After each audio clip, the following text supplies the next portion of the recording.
Pakistan stock exchange में आज कारोबारी हफ्ते का दूसरा रोज़ था। हमने देखा कि कल जिस तरह वज़ीर-ए-आज़म ने जो ऐलानात किए उसके बाद जो है मार्केट ने काफ़ी मुस्बत परफॉर्म किया। आगाज़ से ही मार्केट खासी मुस्बत थी, तकरीबन जो है 500 से ज़ायद पॉइंट्स का इजाफा 100 इंडेक्स में हमने आगाज़ के ऊपर ही देखा। 100 इंडेक्स ने जो हाई बनाया वो तकरीबन 45,106 पॉइंट्स का बनाया, जबकि जो लो बनाया वो 44,461 पॉइंट्स का बनाया और तकरीबन जो है अपने हाई के करीबी 100 इंडेक्स जो है वो बंद हुआ। वॉल्यूम्स खासे अच्छे मार्केट में हुए। मार्केट तज्ज़ियाकारों का ये कहना है कि जिस तरह कल जो है ऐलान किए गए वज़ीर-ए-आज़म की जानिब से गैर मुतवक्का ऐलानात थे, लोग सुबह से ये तवक्को कर रहे थे कि बाज़ार ऊपर जाएगी और बाज़ार ने अच्छा जो है वो डायरेक्शन दिया। पहले बाज़ार ऊपर गई, फिर बाज़ार ने लो भी बनाया, मगर उसके बाद फिर दोबारा बाज़ार में रिकवरी भी नज़र आई। ख़ास तौर पे जो है जिस तरह इंडस्ट्री को रिलीफ दिया गया है और आईटी सेक्टर को रिलीफ दिया गया है और आईटी के ऊपर जो है टैक्सेस माफ़ किए गए हैं, तो उसके बाद हमने देखा कि आज आईटी सेक्टर ने भी मार्केट में खासा अच्छा परफॉर्म किया।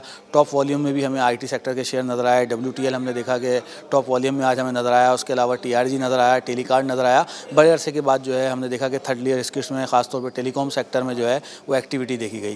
जो मार्केट के तज्ज़ियाकार हैं उनका ये कहना है कि जिस तरह आज बाज़ार की जो क्लोजिंग आई है, तो लगता ये है कि ये जो तेज़ी की जो लहर है ये इस पूरे हफ्ते में जारी रह सकती है। अच्छी खबरें हैं। फिर ये कहा जा रहा है कि जो वज़ीर-ए-आज़म की जानिब से नई इंडस्ट्री पॉलिसी आ रही है उसमें ये भी तवक्को की जा रही है कि शायद जो है कंस्ट्रक्शन की तरह कैपिटल मार्केट को भी कैपिटल गेन मिल सकता है, जो मार्केट के लिए यकीनन अच्छी खबर होगी अगर ऐसा होता है तो। और जो है इसको लेके जो है बाज़ार में सरमायाकार खासे एक्टिव हुए हैं, जिसके असरात आज हमने बाज़ार में वॉल्यूम्स की सूरत में भी देखे हैं। जबकि दूसरी तरफ हम देख रहे हैं कि इंटरबैंक मार्केट में आज डॉलर के मुकाबले में रुपए की कदर में इस्तेहकाम रहा। डॉलर की कीमत जो है 177 रुपये 50 पैसे के ऊपर जो है वो मुस्तहकम रही, उसमें कोई इजाफा नहीं देखा गया। तो मार्केट के तज्ज़ियाकारों का ये कहना है कि वज़ीर-ए-आज़म के इक़दामात से बाज़ार को सहारा मिला है और अगर मालियाती इदारे बाज़ार में सरगर्म रहते हैं तो फिर हम देखेंगे कि बाज़ार में ये रैली आगे चल के कंटिन्यू कर सकती है।